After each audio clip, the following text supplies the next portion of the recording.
All right, listen to this. Hundreds of lottery winners in Florida cannot receive their money. Some say a system error makes it look like they were overpaid in unemployment benefits. NewsNation's Stephanie Haynes joining us live to explain this situation. Stephanie, what's going on here, and any word on when the money will be distributed? Yeah, Marni, based on the reporting coming out of Florida, this really seems to be this case-by-case basis, that all these people who are winning these lottery prizes are showing up to the office saying, hey, I'm here to collect my money, and then they leave being told that they were overpaid in unemployment benefits. And so, one, they leave very disappointed, and two, confused and maybe even in a panic because they're all thinking, gosh, is this right?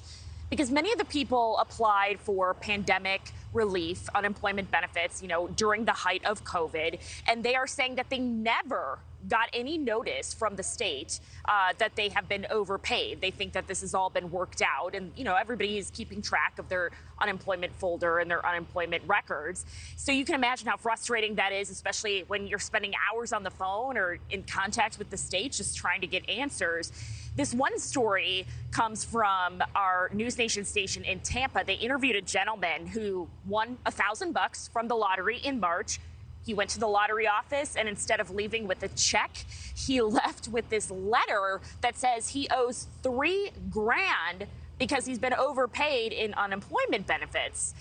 And so he says he didn't think that was right.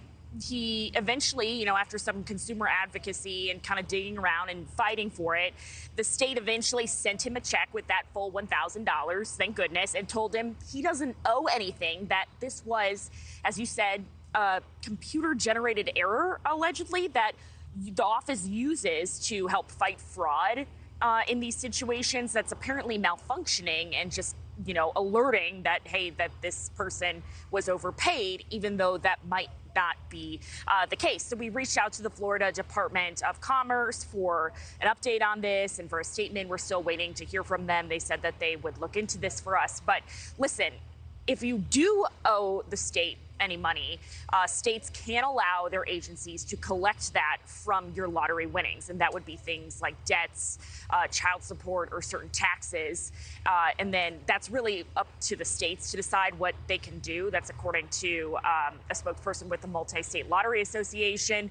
And then, Marni, of course, if you win a big prize, usually you do have to pay taxes on that anyway, Marni. All right. I mean, that's just the law. And it's kind of like an overdue library book, right? If you've got outstanding fees, they're going to collect, they're going to hold what you receive as a result. But it sounds kind of messy. All right, Stephanie, thank you. Thank you for watching. Go to newsnationnow.com to find NewsNation on your television provider. And don't forget to click the red subscribe button below to get more of NewsNation's fact-driven, unbiased coverage.